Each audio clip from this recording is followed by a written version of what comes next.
안녕하세요. 저는 춘천 한마음교회에서 온 이상이라고 합니다.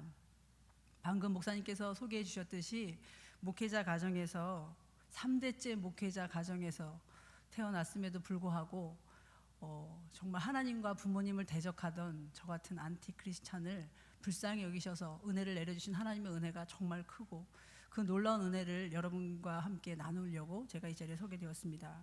제가 어떤 분을 만났는지, 어떻게 만났는지, 저의 경험이지만 여러분들 모두에게 도움이 되셨으면 좋겠습니다. 저는 강원도에서 목회를 하시는 부모님의 넷째로 태어났습니다. 저희 할아버지도 목회를 하셨고요, 저희 아버지도 목회를 하시고요, 저희 큰아버지도 목사님이시고요, 고모의 큰아들, 작은아들, 저희 큰아버지의 아들, 외사촌들까지 목사님 이렇게 부르면 10명 이상 쳐다봅니다. 이 목사 기도하지, 막 통성기도 들어갑니다. 참 목사님이 많은 가정에서 태어났어요. 저는 부모님을 따라서 교회를 4번 옮겼고요. 가는 곳마다 저희 아버지가 그 목회하시던 교회가 그렇게 작지는 않았던 것 같아요. 결혼식이니 장례식이니 참 행사도 많았고요. 저희 부모님은 항상 바쁘셨어요. 저희 엄마는 제가 어렸을 때 엄마 어디가 이렇게 여쭤보면 늘 검은 옷을 입고 엄마 상가 갔다 올게, 상가 갔다 올게. 저는 그 상가가 마트인 줄 알았어요. 그래서 상가에 다녀오시면 뭘 좀 맛있는 걸 갖고 오셔야 되는데 늘 빈손으로 오시는 거예요. 검은 옷을 입고. 나중에 커서 상가가 조상집이라는 걸 알았습니다. 저희 집은 거의 항상 그 교회 울타리 안에 있었어요. 거의 교회 울타리 안에 있어서 교회와 집이 구별이 잘 되지 않는 그런 상황에서 제가 살았는데, 그러니까 저희 집에는 항상 손님들이 북적북적 됐어요. 우리 교회 성도님들은 말할 것도 없고, 우리 이웃교회 목사님들, 전도사님들, 그리고 또 동네 유지들, 그리고 때 되면 도움을 청하시는 분들, 하여튼 참 많은 손님들과 함께 북적거리면서 대식구가 같이 살았었습니다. 제가 이렇게 여러분들과 함께 같이 살다 보니까 여러 입장의 분들을 많이 이제 만나고 얘기를 하고 이렇게 하다 보니까 제가 제 또래의 친구들에 비해서는 생각이 좀 더 복잡한 편이고 조숙한 편이었어요. 그런데 타고난 성격은 좀 내성적이고 약간 우울한 편이었습니다. 제가 초등학교 2학년 때 친구 생일잔치에 초대를 받은 적이 있어요. 9살 때 처음으로 그런 초대를 받았습니다. 너무 기뻐서 제가 친구 어머니께 여쭤봤어요. 제가 어떻게 하고 가면 되나요? 그랬더니 그 어머니 하시는 말씀이 그냥 와, 그냥 와. 차린 것도 없어, 그냥 와. 제가 믿음이 너무 좋았어요. 그래서 정말 그냥 갔습니다. 차린 것도 없다더니 상다리가 부러지도록 잘 차린 생일상이 있었습니다. 그리고 저보다 먼저 5-6명의 친구들이 와 있었는데 정말 그냥 온 사람은 저 하나였어요. 선물 없이 맨손으로 그 푸짐한 생일상을 맞이하려니 정말 너무 민망했습니다. 제가 그날 무슨 정신에 그 밥을 먹고 나왔는지 지금도 기억이 나질 않아요. 초등학교 3학년 10살 때 저희 반이 단체로 무슨 잘못을 했어요. 그래서 단체로 벌을 받을 일이 생겼습니다. 저희는 이제 한 대씩 다 얻어맞을 생각을 하고 마음의 준비를 하고 있었어요. 예전에는 참 많이 맞았잖아요. 저 때는 참 많이 맞았어요. 하여튼 다 마음의 준비를 하고 있었는데 갑자기 선생님께서 교단을 이렇게 앞에 서시더니 너희들을 이렇게 잘못 가르친 내게 책임이 있으니 니들이 나와서 나를 때려라, 이렇게 말씀을 하시는 거예요. 그러면서 회초리라고 하기에는 너무나 두꺼운 막대기를 10살들의 손에 쥐어주셨어요. 차마 어떻게 선생님을 때리겠습니까? 우리가 잘못한 걸 뻔히 아는데. 그러니까 쭉 줄을 서서 나왔는데 아이들이 한 명 한 명 그냥 선생님을 때리는 신용을 톡톡 하고 들어갔어요. 1인당 2대씩 때리라고 하셨거든요. 톡톡 때리고 이렇게 들어갔어요. 선생님이 몇 명 그렇게 하고 지나가니까 갑자기 뒤를 휙 돌아보시더니 그렇게 하는 게 아니고 이렇게 하란 말이야, 이러면서 막대기를 친히 쥐시고 빡빡 때리는 강도를 시범을 보이셨어요. 제 차례가 되었습니다. 저는 선생님이 보여주신 것만큼 더도 아니고 덜도 아니고 딱 그만큼 빡빡 때렸습니다. 다음 날 저희 엄마 호출되셨습니다. 이유는 아이가 반항기가 있습니다, 이거였어요. 반항기가 있습니다. 그래서 엄마를 불러서 얘가 평상시 어떻게 사는지 알아보시고 싶었던 것 같아요. 그날 상담을 마치시고 나오시던 저희 엄마의 무거운 얼굴을 제가 지금도 잊을 수가 없습니다. 엄마랑 손을 잡고 집을 이렇게 걸어오는데 정말 무거운 침묵이 흘렀어요. 제가 그 조심스러운 마음으로 여쭈었습니다. 엄마, 선생님이 뭐라 그러셔? 그랬더니 엄마가 무거운 얼굴로 무거운 입을 떼셨어요. 너 문제아래. 선생님 말씀을 너무 안 들어도 문제하지만 너무 잘 들어도 문제아래. 제가 그 말을 듣고 생각했습니다. 말을 잘 들어도 문제하라고? 그러면 나는 이제부터 사람들의 말을 믿지 않겠어. 사람들은 마음과 말이 달라. 나는 말하는 걸 믿었을 뿐인데 바보가 되잖아? 나는 사람들의 말을 이제부터 그대로 믿지 않을 거야. 제가 그 어린 나이에 이런 생각을 했습니다. 제가 커서 어른이 된 후에 가끔 이런 상황들이 있어요. 음식점 같은 데서 몇 명이 들어가서 밥을 먹고 나올 때 내가 낼 거야, 너 내지 마, 너도 내지 마, 가만히 있어. 뭐 이런 상황들이 덜어 있잖아요. 그런데 내지 말라는 그 사람들을 뿌리치고 기필코 가서 제가 음식값을 내면 사람들이 좋아합니다. 그 사람이 말하는 것과 반대로 제가 행동을 했는데 좋아하고 환영을 받는 거예요. 사람들은 자기의 진심을 말하지 않는구나. 사람들은 진실을 말하지 않는구나. 정말 자기 속마음이 어떤지를 말로 표현하지 않는구나. 나는 이제부터 정말로 사람들이 말하는 걸 믿지 않을 거야. 사람들은 말과 마음과 행동이 달라. 이런 생각들이 점점 굳어지면서 나중에는 사람들과 정상적인 소통이 되지 않는 사람이 되어버렸어요. 그 사람이 뭐라고 얘기하든지 저는 습관적으로 저 사람이 말은 지금 저렇게 하고 있다마는 정말 진심은 뭘까? 저 사람이 마음속에 가지고 있는 생각은 뭘까? 그거를 제가 나름대로 분석하고 헤아리는 사람이 되었어요. 그 사람의 말과는 다르게 표정을 살핀다든지 그 사람의 말한 이후의 행동을 살핀다든지 사소한 한 가지에 너무나 이제 신경을 많이 쓰면서 그 사람의 진심을 파헤쳐 보려는 이상한 버릇이 생겼어요.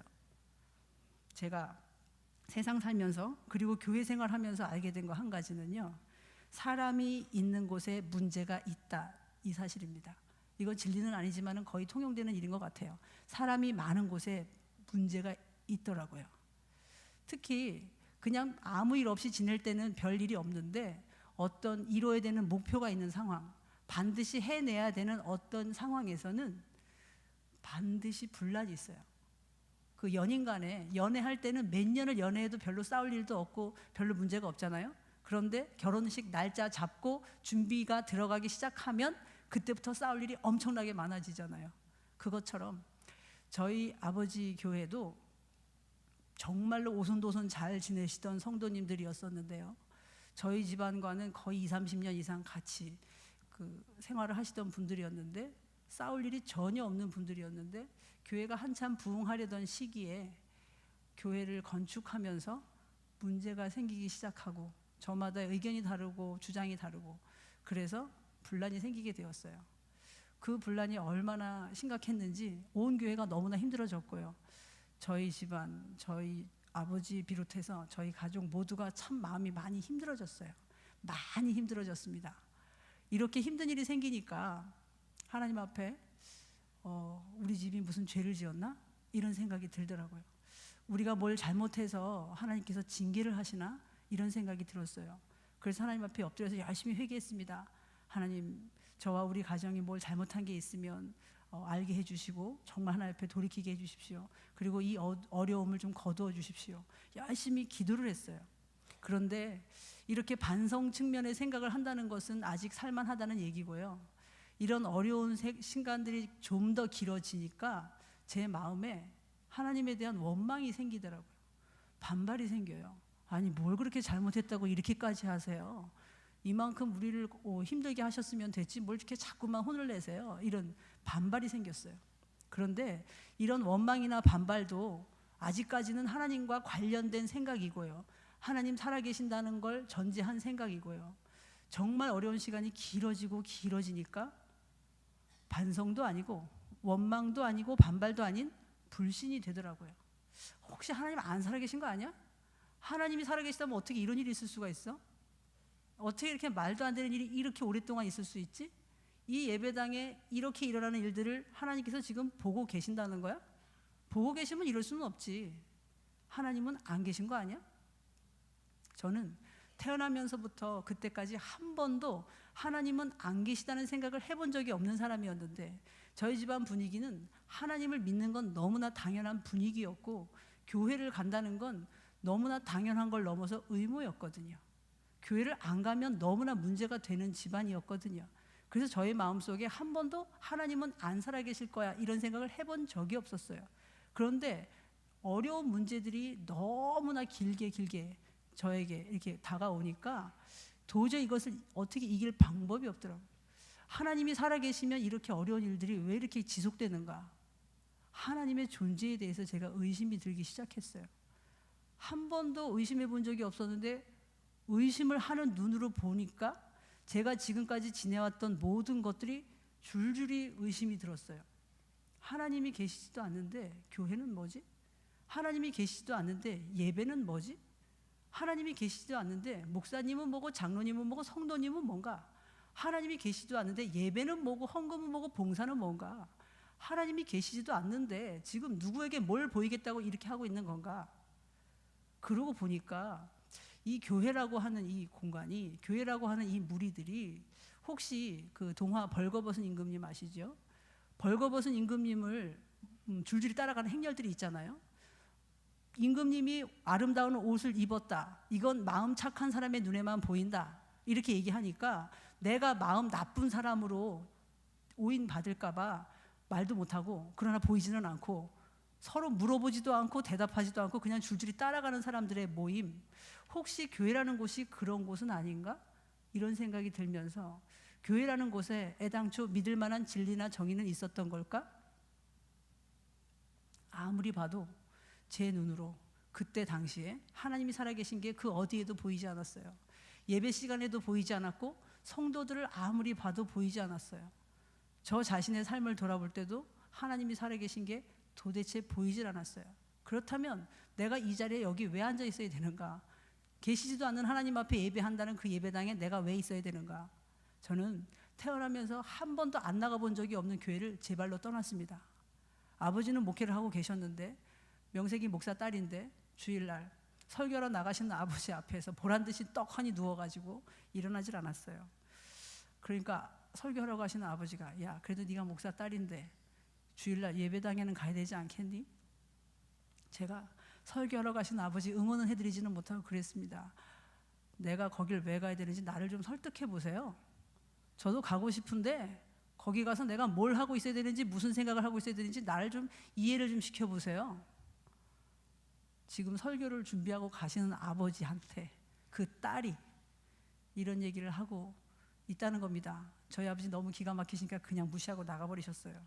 제가 한때는 할아버지부터 시작해서 우리 오빠까지 3대가 목회를 하는 집안이라고, 우리는 나름대로 우리 집안은 성골이라고 자부심이 있었는데, 자부심이고 뭐고 제 신앙은 바닥을 치게 되었습니다.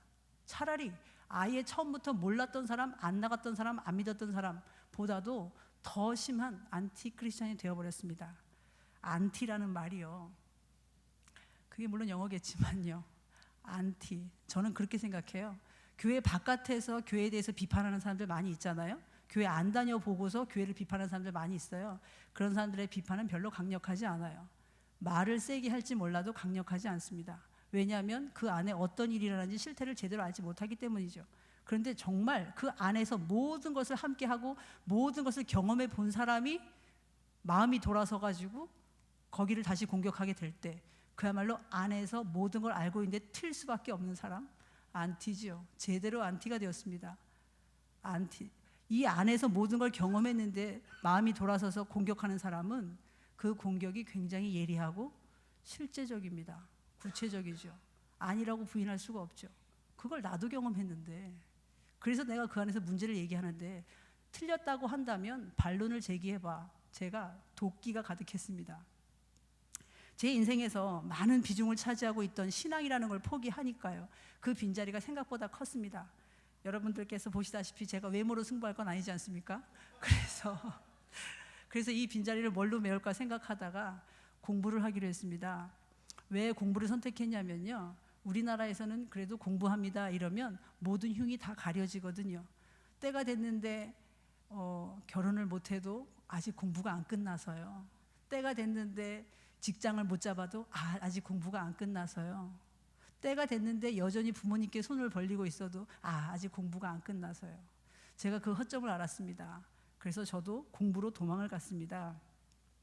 그래서 제가 사범대학을 졸업을 했으니까 이제 낮에는 기간제 교사를 하면서 저녁에는 대학원 공부를 했습니다. 제가 그때 대학원 어디 하나를 나왔었는데 두 번째 대학원을 공부를 하고 있었어요. 그러던 어느 날 시골 큰아버지 댁에 사시던 저희 할머니가 돌아가실 것 같으니까 다들 모이라는 연락이 왔어요. 제가 급히 퇴근한 후에 할머니 댁에 가서 봤더니 할머니가 돌아가시기 직전이었습니다.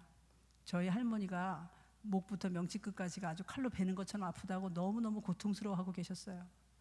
제가 그걸 보니까 정말 또 만감이 교차했습니다. 저희 할머니는 저희 할아버지와 함께 목회를 하셨는데 1950년대, 60년대에 아주 강원도에서도 아주 시골에서 정말 호랑이가 나오는 시골에서 목회를 하셨어요. 목사님은 우리 할아버지셨는데 전국에 부흥 집회 인도하러 다니신 분은 저희 할머니셨어요. 왜냐하면 신유의 은사를 비롯해서 여러 가지 은사가 많은 기도하는 분이셨거든요. 저희 할머니가 할아버지와 함께 목회하시던 그 시골에서 20년 가까이 한 교회에 계셨다고 하는데 그 시골에 그 옛날에 장례가 없었대요. 목회하시는 기간 동안에 아프신 분들이 많이 계셨겠죠. 의료시설이 낙후되었으니까. 그런데 사모님이 기도하시면 다 고침을 받았던 거예요. 그러니까 우리 할머니가 기도해 주시고 이러면 다 나음을 입었다고. 그래서 그거에 대한 전설 같은 얘기도 제가 참 많이 들었거든요. 문둥병자, 정말로 우리나라 옛날에 많았잖아요. 문둥병자가 그 즉시에서 어린아이같이 깨끗하게 피부가 나은 이야기, 안진병이 벌떡 일어난 이야기, 맹인이었던 사람이 눈뜬 이야기, 절름발이라고 하죠. 그 장애인데요. 그런 사람이 멀쩡해진 이야기. 정말 전설 같은 얘기들이었는데 제가 안 믿을 수가 없는 건요. 그런 놀라운 기적을 체험한 사람이 우리 집안에 있었기 때문이에요. 맹인이 눈뜬 이야기, 그게 우리 아버지 얘기거든요. 우리 아버지 4살 때 맹인이었는데 백내장, 심한 백내장 맹인이었는데 할머니가 기도하셔서 눈뜬 이야기. 그런 사람들이 눈앞에 이렇게 많이 걸어 다녔어요. 그러니까 이건 뭐 안 믿을 수가 없는 분위기였어요, 제가. 그런데 그렇게 놀라운 일을 하셨다는 그 할머니가 지금 돌아가시기 직전인데 저렇게 고통스러워하고 계신다 이겁니다. 다른 사람들 병은 그렇게 많이 고쳐주셨다면서 당신 돌아가실 때는 진통 하나가 안 돼서 저렇게 괴로워하시냐? 하나님이라는 그분은 도대체 뭐냐? 당신이 일평생 쓰셨으면서, 당신이 도구로 쓰셨으면서 마지막에 왜 저렇게 무책임하게 놔두시는 걸까? 제가 잠깐 그런 혼란이 일었습니다. 그런데 이런 혼란도 잠깐이었고요. 제가 정말 놀란 것은 저희 할머니가 숨을 거두신 직후부터였습니다. 제가 지금부터 말씀드리는 것은 저 혼자 본 게 아니라 그 자리에 있었던 저희 가족과 친척들 15명 이상 되는 사람들이 본 거를 그냥 그대로 얘기해 드릴게요. 저희 할머니는 이제 시골에서 사셨으니까 피부가 햇빛에 많이 타서 검으시고요. 또 그때 돌아가실 때 연세가 91세 노인이시니까 얼굴에 주름도 많고 또 검버섯도 많고 이러셨거든요. 저는 제가 기억하는 할머니는 피부가 검은 할머니였거든요. 그런데 숨이 딱 멎으시는 순간에 정말 햇빛이 비치는 것처럼 이마 쪽부터 차차차차차차 밝아지더니 이렇게 앞으로 찡그렸던 얼굴이 반듯하게 딱 펴지면서 균형 잡힌 얼굴이 딱 되는 거예요. 저는 그때 황인종 본래의 밝은 피부가 저런 색이구나, 우리 할머니가 원래 검은 얼굴이 아니었구나, 그걸 처음 알았어요. 틀니를 빼셨으니까 입이 쑥 들어가셨는데 이렇게 불룩하니 나오면서 딱 균형 잡힌 얼굴이 되면서 너무나 평안한 모습이 되는 거예요. 얼마나 놀랐는지. 제가 어느 순간에 없어졌는지 그거는 모르겠는데 검버섯도 없어졌어요. 제가 이거를 말씀을 드리지만 여러분이 얼마나 믿으실지 그거는 모르겠어요. 그렇지만 제가 본 거 그대로만 말씀드리는 거예요. 제가 너무나 깜짝 놀라서 이렇게 들여다보고 있었습니다. 할머니 30cm 앞에 앉아서 무릎을 꿇고 제 무릎에 손을 올려놓고 있으니 손이 덜덜덜 떨렸어요. 제 나이 27에 사람이 죽는 것을 그렇게 가까이서 본 게 처음이었습니다. 제가 그 얼굴을 보면서 사람이 죽을 때 누가 오는구나, 우리 할머니가 지금 뭘 보셨구나, 그걸 알게 됐어요. 우리 할머니가 지금 뭘 보셨다, 뭘 좋은 걸 보신 것 같다. 그게 얼마나 좋은 걸 봤길래 조금 있으면 썩을 저 시신의 모습까지도 저렇게 놀랍게 변하는 걸까? 그럼 나는 이 다음에 죽으면 어떻게 될까? 그 생각을 순식간에 하게 됐어요. 제가 지금까지 살아온 것이 우리 할머니랑 반대로 살았으니까 마지막에 가게 될 그곳도 반대 방향일 것은 너무나 뻔한 거죠. 제가 그때 그것을 굳이 천국이라고 말할 입장은 못 됐어요. 제가 안티 기독교였으니까. 그래서 그곳을 천국이라고 말할 수는 없겠지만은 좋은데, 좋은 거, 분명히 그 생각이 들었습니다. 우리 할머니는 좋은 데 가셨다. 좋은 거 보셨구나. 나는 나쁜 데 가겠다. 나쁜 거 보겠구나. 두려운 거 보겠구나. 이 생각이 딱 들었습니다. 다행스럽게도 어려서부터 주일학교 다니면서 열심히 주워 들은 것은 있어가지고 그 할머니 돌아가신 그 자리에서 딱 두 가지 성경 구절이 생각이 났어요.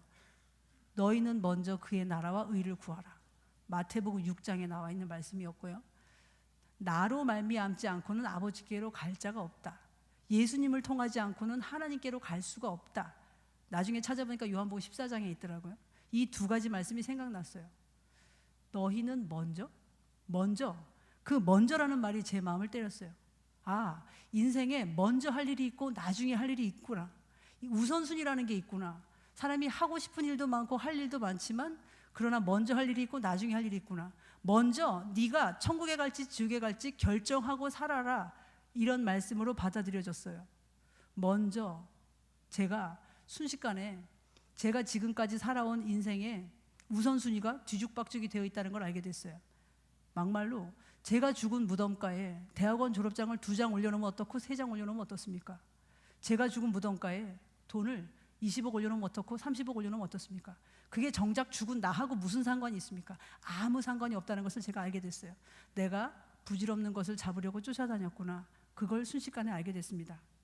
물론 어떤 사람의 임종하는 그 마지막 모습이 그 사람이 천국 갔는지 지옥 갔는지를 결정하는 결정적이고 절대적인 증거라고 할 수는 없어요. 그러나 저는 우리 할머니의 마지막 그 모습을 통해서 정말 브레이크 고장난 자동차처럼 제멋대로 달리던 저의 인생을 멈춰 서서 정말로 진지하게 나의 인생에 대해서 신앙에 대해서 다시 한번 진지하게 생각해보는 계기가 되었습니다. 할머니 장례를 치르면서요, 제가 사람들 유심히 지켜봤어요. 보려고 한 건 아닌데 보였어요. 저희 집안에 아까 말씀드린 것처럼 목회자가 많잖아요. 그래서 관련된 교회도 많았고 장례식장에서 일해주시는 분들이나 주문 오시는 분들이 다 교회 성도님들이었어요. 근데 그 중에서 특별히 사람 죽은 장례식장에서 기쁜 얼굴을 하고 계시는 분들이 있더라고요. 기쁜 얼굴. 보통 장례식장 가면 장례식장 특유의 그 무거운 분위기가 있잖아요. 거기서 웃고 떠들고 까부는 분위기는 아니잖아요. 그런데 웃고 떠들고 까불었다는 것은 아니지만 기쁜 얼굴을 하고 계시는 분들이 더러 눈에 띄더라고요. 그분들이 하시는 말씀이 어머 할머니 지금 좋으시겠다. 할아버지 만나셨겠다. 고모도 만나셨겠다. 돌아가신 우리 집안 줄줄이 열거하면서 누구도 만나셨겠다. 누구도 만나셨겠다. 어머 얼마나 반가우실까. 할머니가 지금 할아버지 만나서 신혼이 돌아오셨겠어. 이런 얘기들을 하고 있는 거예요. 장례식장에서. 제가 그분들의 얼굴을, 그 밝은 얼굴들을 이렇게 보면서 생각을 하나 하게 됐는데요. 제가 학교에 그 교사로 이렇게 출근을 해 보니까 가끔 가다가 교실에 교장 선생님이나 뭐 장학사님 같은 분들이 이렇게 들어오실 때가 있어요. 가끔 불쑥 들어오셔가지고 학생한테 지금 선생님 무슨 말씀하셨냐고, 지금 무슨 수업했냐고 이렇게 물어보실 때가 있어요. 그러면 교사인 제 입장에서는 좀 똑똑하고 제가 뭐라고 가르쳤는지를 잘 말해 줄 수 있는 그런 학생을 딱 지명하시면 얼마나 좋겠어요. 근데 꼭 찍으셔도 저와는 노선이 다른 아이들을 찍으세요. 제가 그 시간에 하지 않은 얘기를 할 애들, 그런 애들을 꼭 찍으시더라고요. 그러면 걔는 당연히 엉뚱한 대답을 하고, 그러면 그 교장 선생님과 장학사님은 저를 아주 만마땅한 얼굴로 이렇게 쳐다보세요. 그렇게 가르치셨어요? 이런 얼굴로? 저는 그 시선이 그렇게 억울하더라고요. 아니 내가 저렇게 안 가르쳤는데 저놈은 왜 엉뚱한 소리를 하지? 이런 좀 답답한 생각도 들고, 또 아니 교장 선생님이나 장학사님은 내가 무슨 수업했는지 내가 어떤 얘기를 했는지 알고 싶으시면 나한테 직접 물어보시지, 그거 왜 나하고는 전혀 다른 애들을 딱 찍어가지고 그 아이와 나를 동일시 하시는가. 그게 좀 억울하더라고요. 차라리 나한테 직접 물어봐 주면 좋겠다, 이런 생각을 하게 됐어요. 내가 혹시 하나님 앞에서 이러고 있는 건 아닌가? 내가 지금까지 교회나 하나님에 대해서 안 좋은 생각을 가지고 있는 것은 하나님께 직접 어떤 상처를 받았기 때문이 아니거든요. 저는 교회를 다닌다는 사람들, 하나님을 믿는다는 사람들한테 상처받은 건 분명해요. 그런데 혹시 그들이 하나님의 지지난은 아니었을까? 그들이 정말 하나님께서 하시고자 하는 말씀을 올바르게 대변해 주는 사람들이었을까? 그들의 삶이 하나님을 그대로 드러내는 사람들이었을까? 지지나였으면 어떡하지? 그렇다면 그 지지나들을 보고 가르치신 그 하나님을 의심하고 주저앉아 있는 나는 지금 뭐 하는 건가? 내가 올바른 정보를 가지고 이렇게 주저앉아 있는 게 아니지 않나? 만일 누군가가 저를 목사 딸이라는 이유로 하나님 믿는 사람일 거라고 생각하고 저를 봤다면 그 사람은 올바로 하나님을 만날 수 있었겠어요? 절대 그럴 수가 없는 거죠. 야, 이건 정말 이상한 일이다. 정말 하나님을 알고 싶으면, 정말 예수님에 대해서 비판하고 싶으면 그분께 직접 가서 여쭤보고 직접 들어보고 의문하는 거 직접 말씀을 드려야, 그래서 뭐 듣은 답이 아니라고 그러면 내가 안티가 되는 것도 뭐 마땅하겠지만은, 지지나들을 보고 그 선생님을 옳지 않다고 판단하고 이렇게 뒤집어지고 있는 나는 뭐 하고 있는 건가? 이건 참 한심한 일이다, 이런 생각이 들었어요. 그래서 저는 내가 직접 만나봐야겠어, 내가 직접 하나님께 가서 여쭤봐야겠어, 이런 생각을 하게 되었습니다. 장례가 끝나고 얼마 있다가 제가 저희 언니가 하는 약국에를 가게 됐어요. 저희 형부가 그때 한마음교회에서 청년 대학생 사역을 하고 있었는데, 제가 약국에 간 그날 언니가 저한테 불쑥 이렇게 물어보는 거예요. 너 우리 교회 한번 와볼래? 제가 그때 당시 얼굴이 완전히 독사 같아가지고요, 온몸에 기독교에 대한 안티 독이 확 올라 있는 상태였었거든요. 그래서 아무도 제 얼굴을 보면서 뭐 교회 얘기, 신앙 얘기 이런 얘기 안 했거든요. 근데 웬일로 그날 저희 언니가 용감하게 저한테 얘기를 하는 거예요. 교회 와보라고. 제가 속으로 너무 반가웠습니다. 그렇지만 겉으로 표현은 못하고 그러지 뭐. 너무 반가웠지만 그동안 저의 행실이 있으니까 그러지 뭐. 이렇게 하고 그 다음날 바로 쫓아갔습니다. 수요일 날 약국에 갔었으니까 그 다음날이면 목요일이잖아요. 목요일에 교회에 무슨 예배가 있겠어요? 새벽 예배가 있었습니다. 제가 얼마나 반가웠는지 그 다음날 새벽같이 쫓아갔습니다. 형부와 함께 11월 말 새벽, 저희 할머니 돌아가신 날이 조금 있으면 돌아오는데 11월 16일이거든요.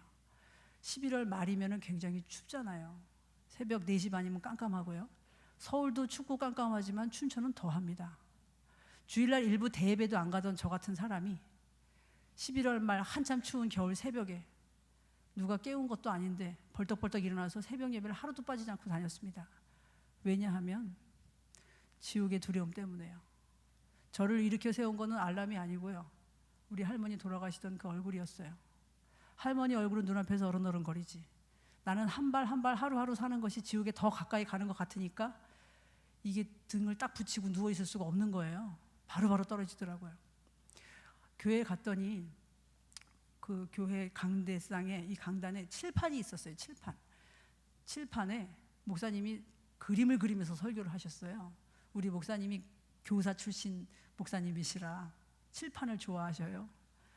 그림 동그라미 3개를 딱 그리시는데, 여기는 천국, 여기는 지옥, 여기는 우리가 사는 세상, 이렇게 그림을 그리셨어요. 저의 초점은 온통 저 천국이었습니다. 나는 어떻게 하면 저 천국에 갈 수 있을까? 어떻게 하면 저 두려운 지옥을 면할 수 있을까? 제가 뚫어지게 쳐다보고 있었습니다. 열심히 쳐다보고 설교 말씀을 들었어요. 지성이면 감천이 아니냐. 설교 말씀도 열심히 들어보고 기도도 열심히 해보고 성경 말씀도 열심히 찾아 읽어보자. 교회를 열심히 다녀보자. 제가 교회에서 하는 모든 예배에 한 번도 빠놓지 않고 열심히 쫓아다녔습니다. 제가 그때 시골 학교에 교사를 출퇴근하고 있었거든요. 강원도 시골길 여러분 가보셨나요? 겨울에 빙판길은요, 한 번 눈이 와서 얼으면 3달 지나도록 녹지를 않아요. 강원도 운전기사들이 제일 운전 잘한다 그러죠. 거기 가서 길을 보시면 이해가 되실 거예요. 외길입니다. 이게 뭐 이렇게 비켜갈 수도 없어요. 그래서 이렇게 가다 딱 만나면은 한 차 뒤로 물러가야 돼. 이렇게 절벽 꼭대기에서 기가 막힙니다. 이렇게 가다가 삑 이렇게 하면 그냥 떨어지는 거예요. 제가 그런 길을 출퇴근을 하고 있으니까 이거 뭐 이렇게 가다가 가면은 그냥 그 길로 지옥 가는 거죠.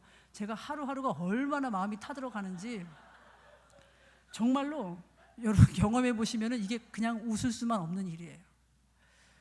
그래서 열심히 지성을 드리고 있었습니다.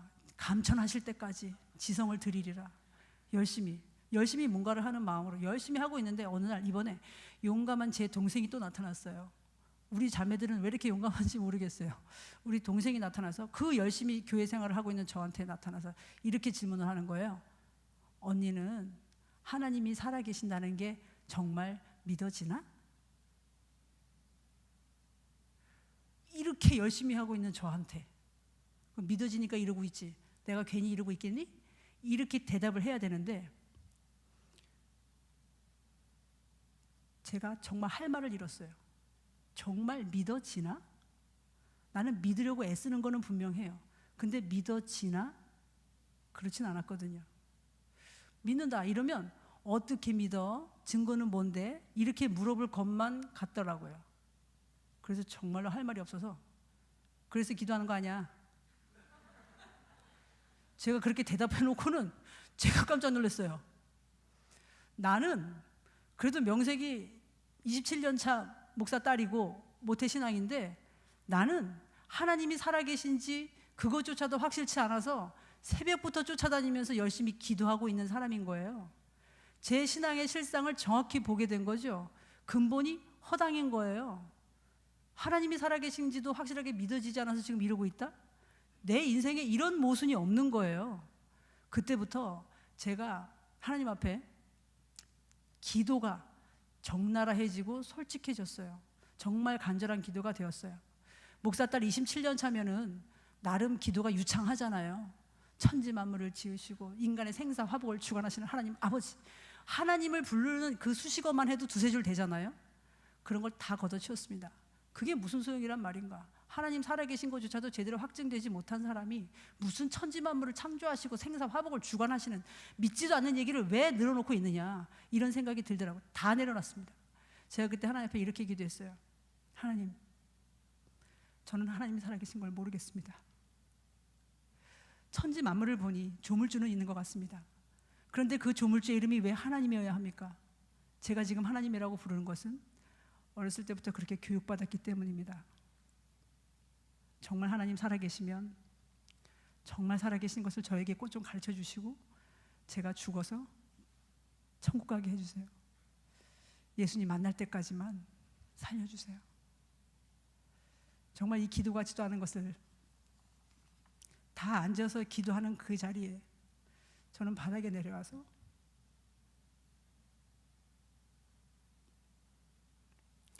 가슴을 바닥에 대고 기도했습니다. 왜냐하면 우리 목사님이 그렇게 말씀하셨거든요. 사람이 마음이 낮아야 하나님을 만나는 거라고. 마음이 높고 교만한 사람은 못 만나는 거라고. 근데 마음이 낮은 게 도대체 뭐냔 말이죠. 저는 하나님 앞에 엎드리라고 목사님이 그렇게 말씀하셔서 정말로 엎드렸어요. 무슨 이슬람도 아닌데 바닥에 납작하게 엎드려서 저는 지금도 기도의 자세가 그래요. 저는요, 생각이 복잡하고 상대적이어서요, 나는 어렸을 때부터 그런 집안에서 태어나서 조물주의 이름을 하나님이라 배웠으니 그렇게 부른다마는 불교 집안에서 태어난 너는 조물주의 이름을 부처님이라고 배웠을 테니 부처님이라고 부르는 것은 당연한 게 아니냐, 나와 너는 어차피 평행선일 수밖에 없는 거 아니냐, 저는 그런 생각을 했었어요. 누가 뭐를 물어봐도 저는 확신 있게 대답을 한 적이 별로 없었어요. 예를 들어서 거기 사람 많아? 이렇게 물어보면 이걸 많다고 해야 되는지 적다고 해야 되는지 판단이 안 서는 거예요. 저는 이 정도 되면 많다고 생각하는데 상대방은 적다고 생각할 수도 있잖아요. 그래서 저는 이렇게 대답해요. 350명. 뭐 350명을 가지고 많다고 판단할지 적다고 판단할지 그건 네가 알아서 생각하라는 거죠. 저는 딱 객관적인 데이터만 딱 얘기해 주는 거죠. 그나마 이렇게 객관적인 자료가 있는 얘기들은 대답을 해줄 수가 있겠는데 이런 질문 있잖아요. 그 식당 어떠니? 음식 맛있어? 이렇게 물어보면 할 말이 없는 거예요. 맛이라는 게 사람마다 주관마다 다른 거 아니겠어요? 나는 맛있다. 너도 맛있을까? 그건 모르겠죠. 그러니까 그런 질문에 대해서는 대답을 못 하겠는 거예요. 그래서 아무 말도 안 했어요. 내 입맛에는 맛있어서 맛있다고 얘기했다가 그 사람 실망하면 어떡해요? 그러니까 아예 얘기를 안 한 거예요. 제가 교회 다니면서 많이 듣던 말이 있어요. 믿으시기 바랍니다. 그리고 또 이런 얘기도 많이 들었어요. 복음을 믿으면 결과적으로 이러이러하게 된다. 복음을 믿으면 구원을 받는다. 복음을 믿으면 마음이 기뻐진다. 복음을 믿으면 실패 가운데서 벌떡벌떡 일어난다. 복음을 믿으면 평강이 임한다. 복음을 믿으면 이러이러하게 된다. 믿으면 결과적으로 그렇게 된다. 저는요, 그런 얘기를 들을 때마다 이렇게 생각했어요. 커피 맛이 어떻다고 맛을 설명하시지 말고 그 커피 한 모금 저에게 마시게 해주세요. 그러면 부족하지만 저도 그 맛이 어떻더라고 제 입으로 한번 말해보고 싶습니다. 맛을 본 결과 맛이 이러하더라. 그건 당신이니까 그렇게 느끼셨을 것이고 저는 다르게 느낄 수도 있잖아요. 저에게 커피 한 모금 좀 마시게 해주세요. 복음을 믿으면 결과적으로 어떻게 된다. 그런 얘기 말고 어떻게 하면 복음을 믿을 수 있는지, 진짜 복음이라는 게 정체가 뭔지, 어떻게 하면 내가 복음 안에 들어갈 수 있는지 그걸 좀 얘기해 주세요. 얼마나 노력하면 되는지, 어떻게 노력하면 되는지 저는 그걸 알고 싶어요. 마음속으로 그렇게 생각을 했었습니다. 믿을 만한 객관적인 자료가 있으면, 객관적인 데이터만 딱 제시해 주시면 믿으라 말아 할 필요도 없이 그거에 대해서 믿든지 말든지 알아서 판단을 할 것인데, 그런 객관적인 데이터 없이, 증거 없이 무조건 믿음을 강요하시는 것 같이 느껴졌어요. 물증 없이 심증을 강요하시는 것 같더라고요. 그러니까 아무리 훌륭한 분이 와서 말씀을 하셔도 제 마음에 믿음이 안 생기는 거예요. 저는요, 정말 천국 가고 싶어서라도 믿고 싶었거든요. 믿어야만 했어요. 천국 가고 싶어서. 그런데 믿음이 안 생기는 거예요. 하나님도 안 보이지, 천국도 안 보이지. 근데 놀라운 건요, 어차피 안 보이는 건 마찬가지인데 지옥은 왜 이렇게 두려운지, 이 설명할 수 없는 모순. 그래서 계속 제가 이렇게 끌려가는 거죠. 시간이 좀 지나서 대학 청년부 수련회를 시작하게 됐어요. 여름 수련회 첫날 첫 시간에 목사님께서 칠판에다가 또 쓰셨어요. 7글자 딱 쓰셨어요. 7글자. 복음은 부활이다. 딱 쓰셨습니다. 복음은 부활? 아니, 복음에 왜 부활만 있어? 얼마나 많은데. 십자가도 있지, 재림신앙도 있지, 동행도 있지. 제가 그동안 주워 들은 것만 해도 얼마나 많이 있겠습니까? 왜 복음은 부활이야? 제가 마음에서 이렇게 생각하고 있었는데요, 목사님께서 질문을 하셨어요. 예수님께서 십자가에서 죽으실 때 골고다 언덕에 십자가가 3개가 있었다. 그 셋 중에 누가 하나님이냐? 가운데죠. 제가 이렇게 대답을 속으로 했습니다. 근데 목사님이 좀 이따 또 질문하시는 거예요. 십자가 3개를 막 섞었다. 이거 3개를 막 섞었다. 누가 하나님이냐? 누가 하나님입니까? 저는 정말 충격을 받았고 할 말을 잃었어요. 그걸 왜 섞어? 저는요, 그때까지 한 번도 골고다 언덕에 십자가 3개를 섞는다는 생각 자체를 해본 적이 없어요. 어렸을 때부터 그때까지 무조건 가운데가 정답이다. 내가 본 그림 중에서도 항상 가운데였고 선생님들도 나한테 가운데라고 얘기해 주셨어요. 한 번도 이것을 흩어거나 섞거나 이런 생각 자체를 해본 적이 없어요. 그런데 이게요, 저의 고민 없는 신앙생활을 했던 저의 맹점 중에 맹점이었어요. 아무 고민 없이, 아무 문제 제기하지 않고 그냥 믿는 거. 저는 이거를 듣고 알고 있는 것을 믿는다고 생각했었어요. 그런데 이런 믿음은요, 인생의 결정적인 위기가 닥치면요, 바닥까지 흔들리더라고요. 바닥까지 무너지더라고요. 고민 없는 신앙생활, 바닥까지 무너지는 건 시간 문제더라고요. 십자가 3개 중에서 누가 하나님인가? 누가 하나님인가? 십자가 3 중에서 누가 하나님인가? 섞었다. 누가 하나님인가? 저는 이 말씀을 듣고 복음은 부활이다. 그게 무슨 말씀인지를 알아듣게 됐어요. 십자가 3개 중에서 무조건 가운데가 하나님이 아니라 부활하신 분이 하나님이시죠. 만일 셋이 있었는데 셋이 다 죽었습니다 로만 끝나면 그 중에 누가 하나님입니까? 알 수가 없는 겁니다. 십자가 3개에서 3사람이 죽었는데 다 죽고 끝났습니다. 그러면 그 중에 누가 하나님인지 알 수 있는 사람이 아무도 없는 겁니다. 죽으셨습니다. 그런데 이 3분 중에서 한 분이 부활하셨습니다. 그분이 바로 하나님이십니다. 아멘. 십자가 3개, 예수님께서 십자가에서 죽으신 것이 우리를 위한 사랑이라는 얘기를 우리가 많이 듣잖아요. 왜? 십자가에서 죽으셨기 때문에 이분이 우리를 사랑하신 건가요? 아니요. 십자가에서 죽었다, 어디에서 죽었다 보다도 중요한 것은 누가 죽었냐 하는 거잖아요. 그 누가라는 정체를 뭘로 밝힐 것이냐? 부활뿐입니다. 예수님께서 십자가에서 죽으셨는데, 강도와 함께 죽으셨는데, 그 셋 중에서 예수님이 다시 살아나셨고, 다시 살아나신 이분을 보니까 하나님이셨구나. 그렇다면 이분이 죽으셨던 그 십자가를 다시 돌아와서 보니까 이 십자가가 하나님이 이 땅에 내려오셔서 우리를 위해서 죽어주신 위대한 사랑이라는 거죠. 십자가까지만 보면 아무도 이분이 누군지 알 수가 없습니다. 부활하신 것까지 보아야 다시 돌아왔을 때 부활로 재조명된 십자가가 정말 하나님이 나를 사랑하신 그 위대한 사랑이라는 거죠. 제가 왜 복음은 부활이다라고 하셨는지를 정확하게 알게 됐습니다.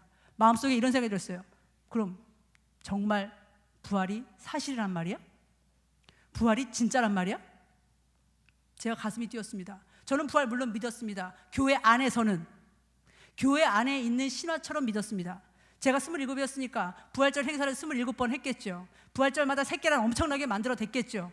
제가 그걸 들고 밖에 나갈 수가 없었습니다. 교회 안에 있는 사람들한테는 얼마든지 나눠줄 수 있었어요. 예수님 부활하셨다고 하면서.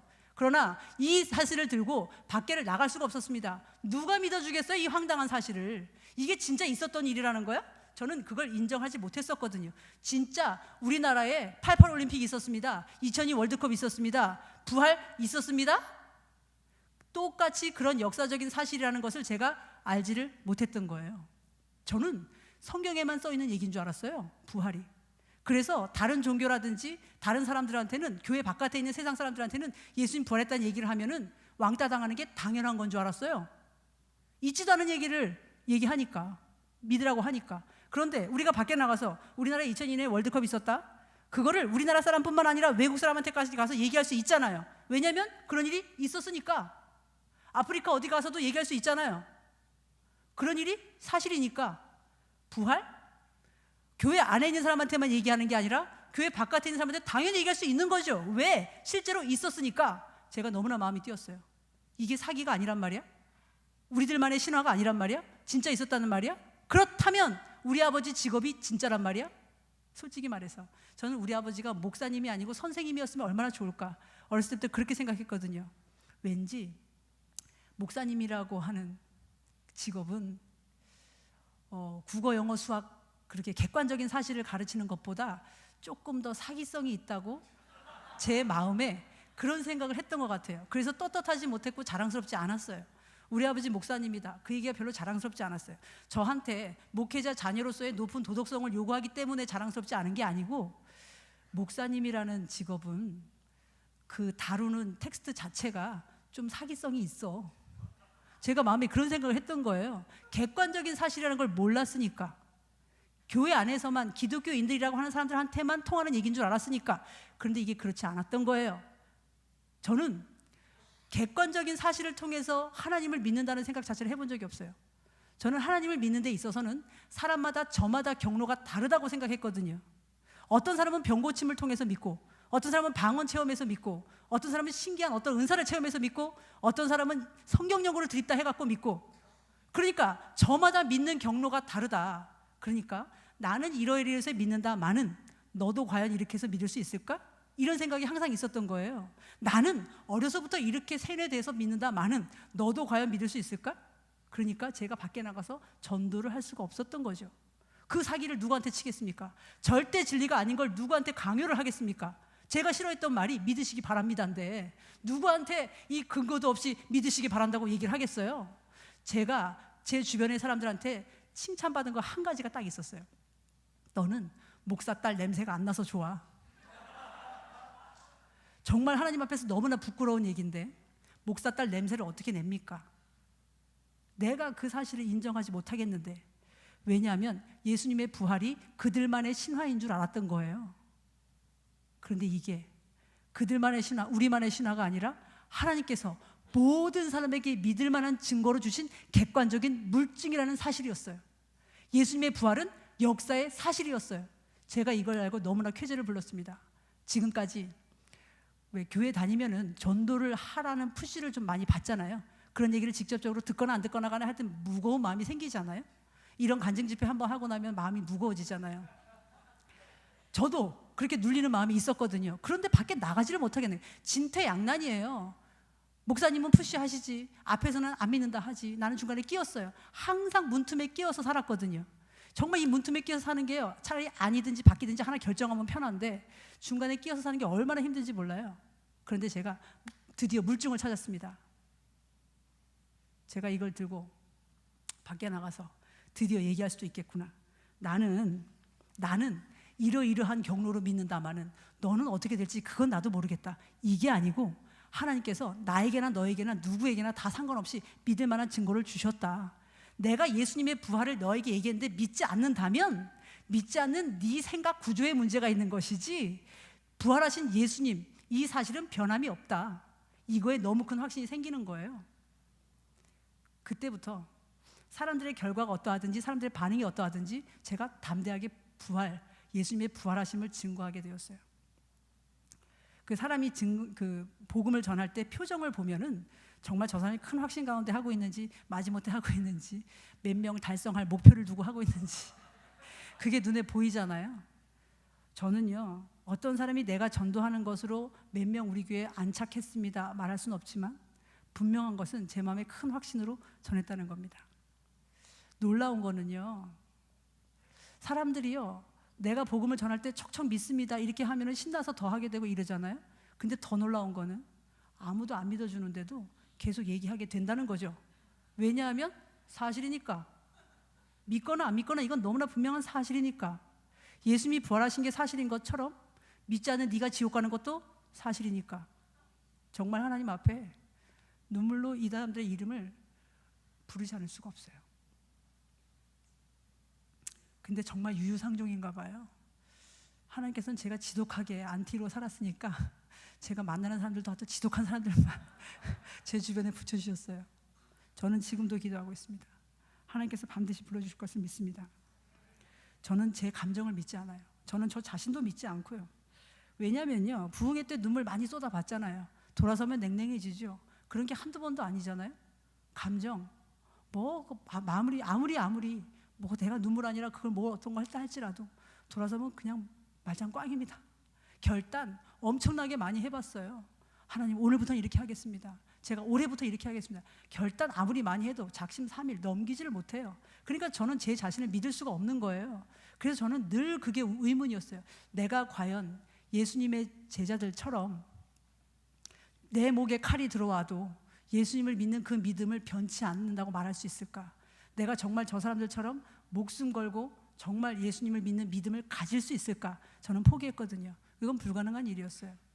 내가 나를 아는데 그걸 어떻게 하겠어요? 그런데 이렇게 흔들리는 내 앞에 부활하셔서 예수님이 서셨습니다.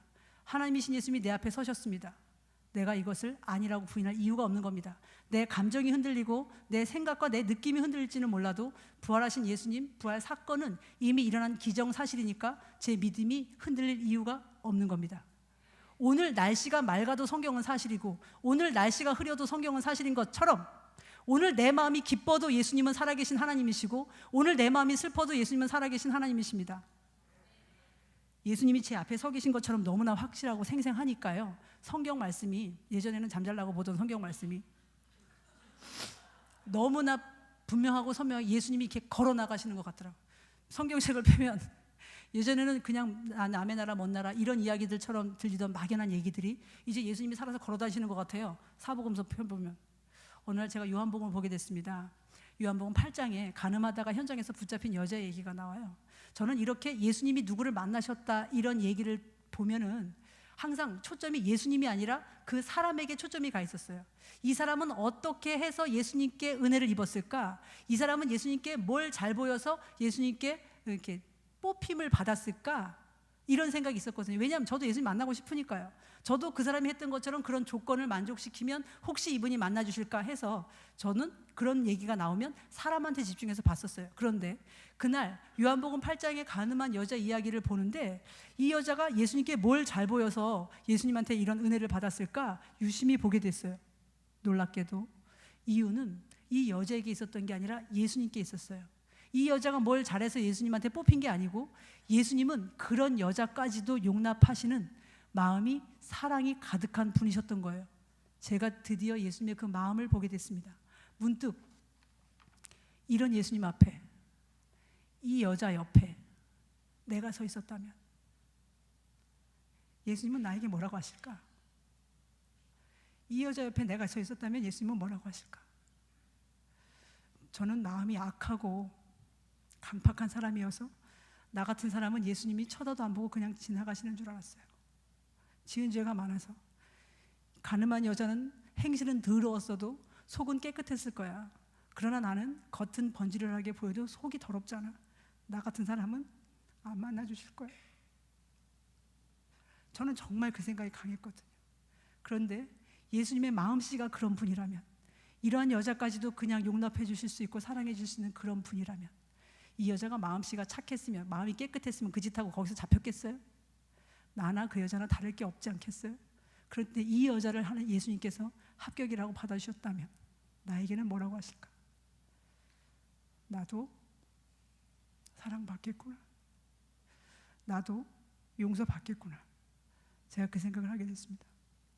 저는 말과 마음과 행동이 일치하는 인격자를 세상에서 본 적이 없었어요. 예수님, 부활하셔서 하나님이신 것이 확실하게 내 앞에 증명되신 예수님, 거짓이 없으신 예수님, 그 예수님의 말씀이라면 내가 액면 그대로 믿어도 되겠구나. 내가 정말 문장 그대로 받아들여도 되겠구나. 나도 이분 앞에 가면 용서받겠구나. 그 확신이 들었습니다. 그동안 이런 하나님을 알지 못하고 매사에 내 뜻, 내 생각대로 하려고 했던 제가 참 악하다는 것을 알게 됐습니다. 요한복음 16장 9절에 보면 예수님을 믿지 않는 게 죄라고, 이것 때문에 성령께서 책망하시고 지옥 가는 거라고, 그런 말씀을 볼 때 저는 예수님 믿어요, 이렇게 생각했거든요. 그런데 예수님을 믿는다는 것은요, 예수님을 내 인생에, 내 마음의 주인으로 믿는 걸 말하는 거였어요. 여러분, 내 인생에 예수님을 주인으로 믿는다, 모두가 다 쉽게 아멘합니다. 그런데 저는 이걸 쉽게 아멘할 수 없는 말이라고 생각을 해요. 왜냐하면요, 저는 사람들한테 지금까지 그 사람의 속을 알 수가 없어서 저는 정말 30 중반 되도록 연애 한 번 안 해봤거든요. 사람이 취향이 여러 가지라서 저 같은 사람도 좋아하는 사람이 더러 있더라고요. 저한테 뭐 좋다고 했던 형제들이 있었어요. 전혀 없었던 건 아니에요. 근데 믿을 수가 있어요 말이죠. 나 같은 걸 왜 좋아하지? 너는 또 무슨 흑심이 있니? 그 중에 신학생이 하나 있었어요. 전도사님인데 그 초등학교 동창이었던. 그래서 저는 그렇게 생각한 거예요. 우리 아버지가 좀 큰 교회 목회하니까 그 배경이 탐나냐? 뭐 이런 식으로. 그러니까 제가 완전히 이렇게 꼬여 있었던 거예요. 이런 인격 장애를 어떻게 고치겠어요? 제가 지금 요한복음 8장에 그 가늠한 여자를 만나주신 예수님, 그 예수님이 나도 사랑하시는 걸 알게 되었다는 건 제 인생의 혁명이었어요. 인격 장애자들은요, 남의 말을 액면 그대로 믿을 수가 없기 때문에, 남의 말을 받아들이는 회로가 망가졌기 때문에 정상적인 생활을 할 수가 없어요. 정상적인 판단을 할 수가 없어요. 정상적인 의사소통이 될 수가 없거든요. 이런 사람을 예수님이 고쳐주셨어요.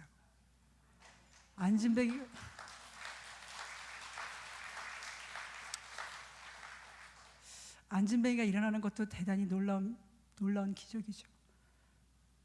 듣지 못하는 사람이 듣게 된 것도 기적이죠. 저는 매사에 꼬여 있었던 저 같은 사람이, 어쨌든 복음은 말로 전해지는 거잖아요. 근데 말을 믿지 못하니 어떻게 하겠어요? 태어나면서부터 맹인인데 무지개를 설명한다고 이 사람이 무지개를 알겠어요? 듣는 대로 종알종알 얘기를 할 수 있어도 무지개가 뭔지 이 사람은 모르는 거예요. 그런 사람을 고치는 방법은 눈을 띄워주는 거잖아요. 예수님은 저를 찾아오셔서 제 마음을 고쳐주셨어요. 그래서 예수님이 어떤 분인지 정확하게 보게 하셨어요. 제가 예수님을 주인으로 믿는다는 거에 대해서 쉽게 아멘할 수 없다고 말씀을 드렸는데, 왜냐하면 하나님께서 저에게 어느 날 놀라운 일을 하나 보여주셨어요. 제가 기도하는데 30 중반 넘어서 제 남편감이 누군지에 대해서 알려주셨어요. 참 놀라운 방법으로 가르쳐 주셨어요. 시간이 지날수록 여러분들이 저한테 이렇게 얘기를 하시는 거예요. 같은 사람을. 제가 너무 싫었어요.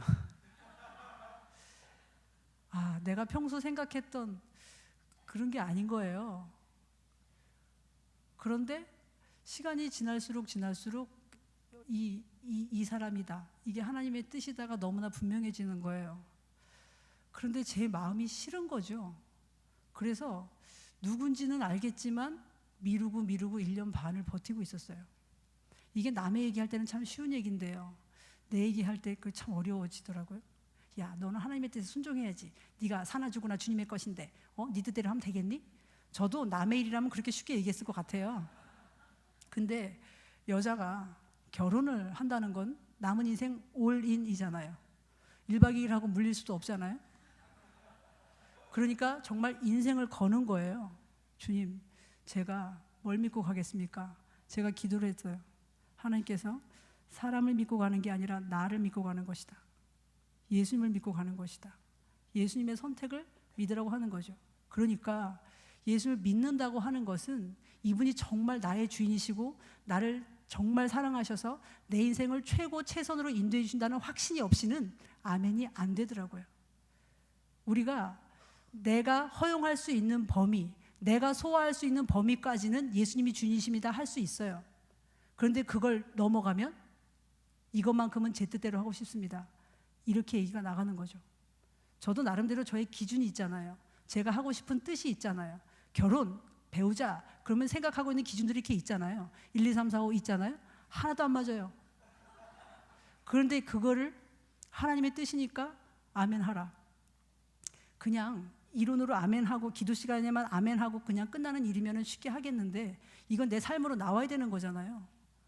저는 하나님께서 망대 계산, 누가복음 14장에 보면 나를 따라오려거든, 그러면서 이거 다 계산해 보라, 이런 말씀 하신 게 무슨 말인지 그때 알게 됐어요. 제가 하나님과 오랫동안 불순종, 그러니까 평행을 계속하고 있었는데 하나님께서는 회개라는 것은 네가 네 인생을 네 마음대로 하고자 했던 것을 돌이켜서 예수님께서 네 인생을 책임지시고 주관하시는 주인이라는 것을 아멘하는 것이다, 이것을 저에게 가르쳐 주셨어요. 회개라는 건 돌이킨다는 뜻이잖아요. 무엇을? 제가 하나님 앞에 회개했는데 이런 죄 저런 죄를 지었습니다, 어떤 죄의 구체적인 한두 가지를 얘기한 게 아니고 저는 하나님 앞에 매사에 내 인생에 내가 주관자 되고 내가 주인 되고 내 마음 내 뜻대로 하려고 했던 그 태도, 그 마음의 중심, 그것을 하나님 앞에 회개했습니다. 하나님께서는 그 마음의 중심은 네 인생 중에서 100가지, 그 중에서 99가지는 주님의 뜻대로고 한 가지 네 뜻대로 하려고 하는 그 중심이 남아있다면 그것은 마귀와 다를 것이 없다, 그 말씀을 해주셨어요.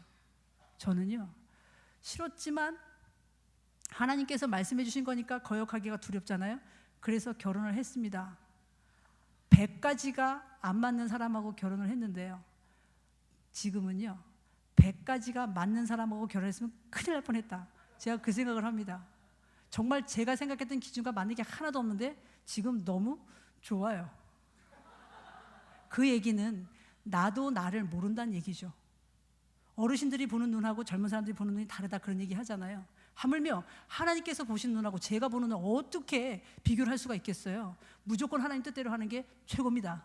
저는 제 인생을 통해서 이거를 하루하루 더 보고 있어요. 저에게 있어서 이 회개합니다 하는 말이 우리 한마음교회에서 전체가 다 하나님께서 회개하라는 명령이 떨어진 적이 있어서 다 같이 회개를 한 적이 있었어요. 어느 날 밤에 심야 집회를, 저녁 예배를 드리는데 저녁 예배가 심야 예배가 돼버렸어요. 온라인이 돼버렸는데 1박 2일 예배를 드리게 됐어요. 다 같이 회개합시다, 회개합시다, 회개합니다, 회개합니다. 저마다 온 사방에서 회개합니다 소리가 막 들렸어요. 회개합니다, 회개합니다. 저는 그날 밤새도록 결혼하겠습니다.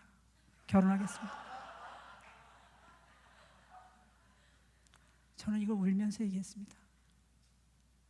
내 인생 다 가는 건데요, 정말 주님 한 분 믿고 가는 건데요, 제가 울면서 밤새도록 그 얘기를 하는 걸 보면서 하나님을 대적하고 예수님을 내 마음에 두기 싫어하고 예수님을 주인으로 인정하지 않는 이 악하고 질긴 뿌리가 얼마나 깊고 질긴지를 보게 되었어요. 좋을 때는 주여 주여 합니다. 그런데 내가 싫은 일을 말씀하시면요, 주님 왜 꼭 이렇게 하셔야 돼요? 꼭 그렇게 하셨어야만 했어요? 얼마나 반항하고 얼마나 튀는데요. 주님, 저는 서울대학 가고 싶습니다. 통보해 놓고 그거 왜 안 들어주세요? 예수님이 주인이 아니라 내가 결정하고 내가 주관자가 되어서 예수님 왜 안 따라와 주세요? 누가 누구의 주인인지 완전히 뒤죽박죽된 인생을 제가 살았더라고요. 주님, 저는 1번 이런 사람, 2번 이런 사람, 3번 이런 사람을 배우자로 맞이하고 싶어요. 들어주세요? 그게 기도가 아니라는 거. 제가 정말 하나님 앞에 이 중심, 내가 주인된 이 마음의 태도를 깊이 회개하게 됐습니다. 저는요, 이 세상 모든 사람들이 부활을 통해서 예수님이 정말 어떤 분이신지를 분명히 알기만 한다면, 정말 이분이 우리에게 어떤 내가 주인된 그 악한 고집을 꺾어서 내 것을 빼앗아서 뭘 박탈하시고 강취하시고 이런 게 아니고 생명을 주시기까지 나를 사랑하신, 정말로 나를 사랑하신 그분의 중심을 안다면, 사람이 사람을 사랑해서 죽어준 것도 아니고 하나님이, 신이 이 땅에 죽을 수 있는 사람으로 내려오셔서 생명 버려주신 그 귀한 마음의 중심을 볼 수 있다면, 부활하신 예수님 그 확실한 부활의 표적을 통해서 이분의 모든 것을 알아볼 수 있다면, 모두가 다 내가 주인된 중심을 회개하고 이분 앞에 돌이켜서 주인으로 영접하는 이것이 얼마나 인생의 큰 은혜인가, 얼마나 내 인생의 획기적인 변화인가, 모두가 다 굴복할 것이라고 확신합니다. 이 귀한 은혜가 여기 계신 모든 분들께 임할 것을 믿습니다. 감사합니다.